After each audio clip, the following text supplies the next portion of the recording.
আকাশবাণী কলকাতা। খবর পড়ছি প্রবীর ভট্টাচার্য। আজকের বিশেষ বিশেষ খবর হলো, প্রধানমন্ত্রী নরেন্দ্র মোদী বলেছেন ভারত বিশ্বের কাছে একটি নির্ভরযোগ্য অংশীদার হয়ে উঠছে।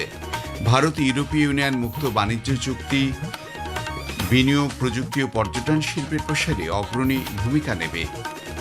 ভারত ও স্লোভাকিয়া ফলপ্রসূ সফর শেষ করে প্রধানমন্ত্রী নতুন দিল্লির উদ্দেশ্যে রওনা হয়েছেন।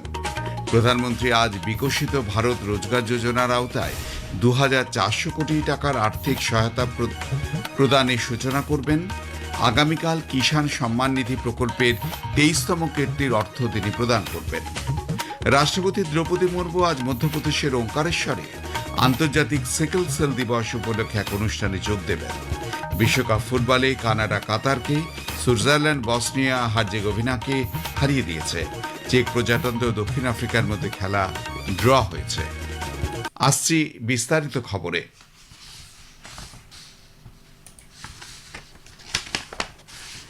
প্রধানমন্ত্রী নরেন্দ্র মোদী বলেছেন যে ভারত বিশ্বের কাছে একটি নির্ভরযোগ্য অংশীদার হিসেবে উঠে আসছে। গত রাতে প্যারিসে প্রবাসী ভারতীয়দের উদ্দেশ্যে ভাষণ দেওয়ার সময় তিনি বলেন, একসময় বিভিন্ন দেশের মধ্যে সম্পর্ক কেবল বাণিজ্যের উপর ভিত্তি করে নির্ধারিত হতো, কিন্তু বর্তমানে বাণিজ্যের পাশাপাশি পারস্পরিক আস্থাও সমান গুরুত্বপূর্ণ হয়ে উঠেছে। প্রধানমন্ত্রী বলেন, প্রতিটি দেশই একটি নির্ভরযোগ্য সরবরাহ ব্যবস্থা এবং স্থিতিশীল অংশীদারিত্ব চায়। তিনি উল্লেখ করেন যে প্রতিটি দেশে এমন অংশীদার খুঁজছে যাদের উপর দীর্ঘমেয়াদে আস্থা রাখা যায়। শ্রী মোদী বলেন, ভারত এমন সব ক্ষেত্রে বিনিয়োগ করছে যা আগামী প্রজন্মের জন্য বৃদ্ধি, উদ্ভাবন ও নতুন সুযোগের পথ প্রশস্ত করবে। তিনি বলেন, ভারতের জয়যাত্রায় এটি একটি অত্যন্ত গুরুত্বপূর্ণ সময়, যখন মানুষের আকাঙ্ক্ষা নতুন উচ্চতায় পৌঁছচ্ছে। শ্রী মোদী জানান, এভিয়ানে অনুষ্ঠিত G7 বৈঠকে তিনি আস্থার উপর ভিত্তি করে গড়ে ওঠা অংশীদারিত্বের গুরুত্বের উপর জোর দিয়েছেন। প্রধানমন্ত্রী বলেন, G7 শীর্ষ সম্মেলনে ভারতের বার্তা ছিল স্পষ্ট: বিশ্বের সমৃদ্ধি তখনই টেকসই হবে যখন তার সুফল সবার কাছে পৌঁছবে, এবং প্রযুক্তি প্রকৃত সুফল মানবজাতি তখনই পাবে যখন তার উপর ভরসা ও আস্থা থাকবে।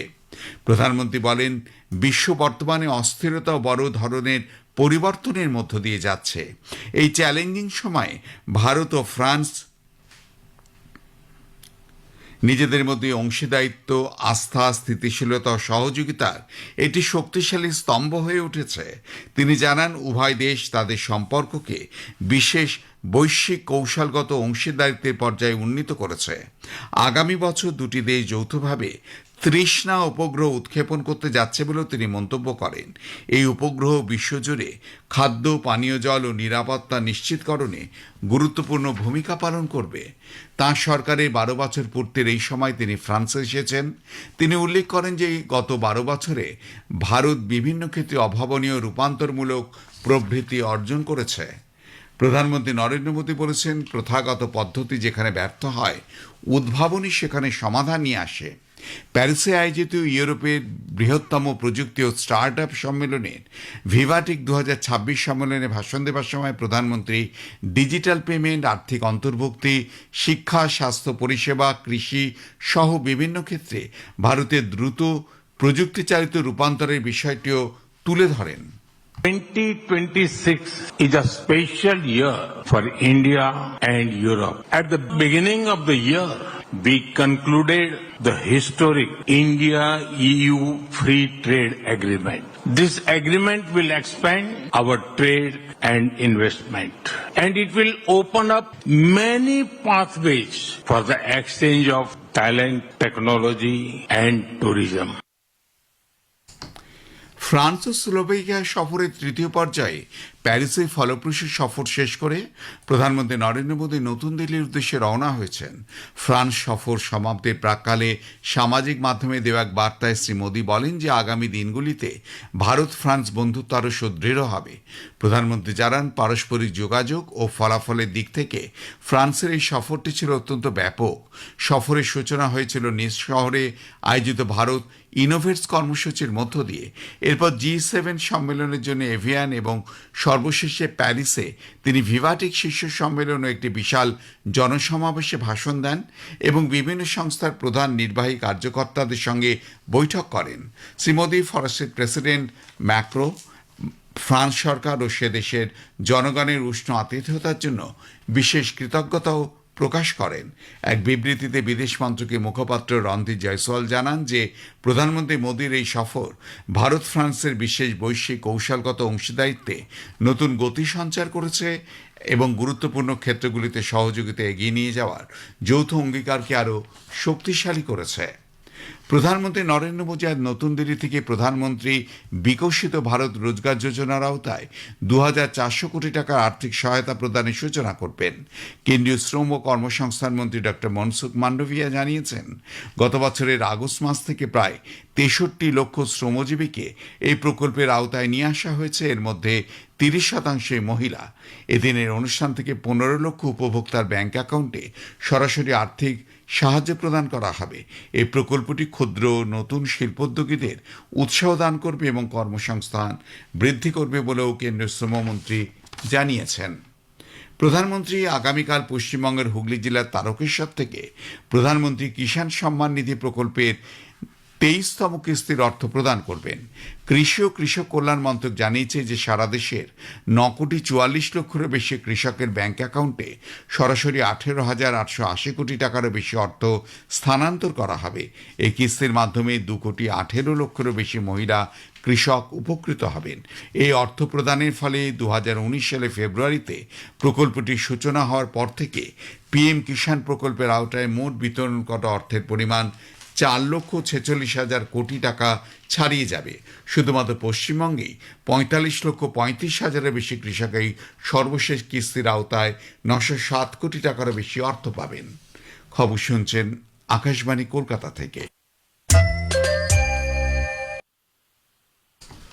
আমাদের সংবাদ শোনা যাবে ইউটিউব চ্যানেল আকাশবাণী সংবাদ বাংলা, ফেসবুক ও ইনস্টাগ্রাম আকাশবাণী সংবাদ কলকাতা এবং এক্স হ্যান্ডেল এআইআর নিউজ কলকাতাতে।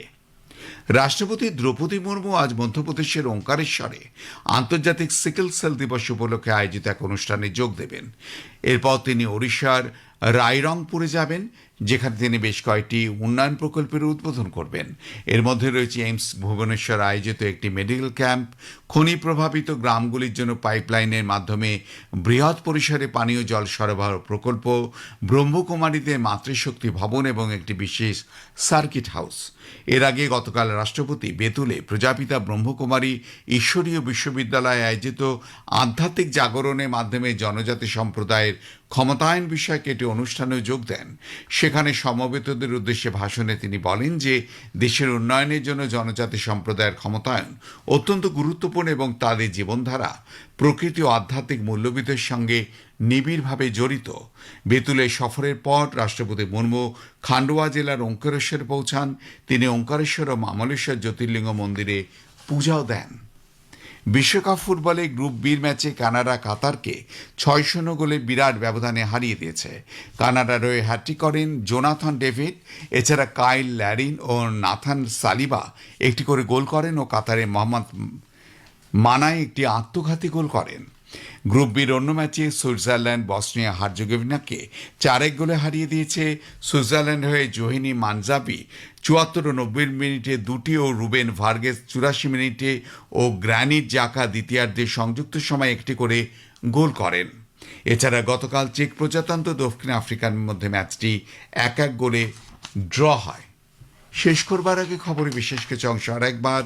প্রধানমন্ত্রী নরেন্দ্র মোদী বলেছেন, ভারত বিশ্বের কাছে একটি নির্ভরযোগ্য অংশীদার হয়ে উঠছে।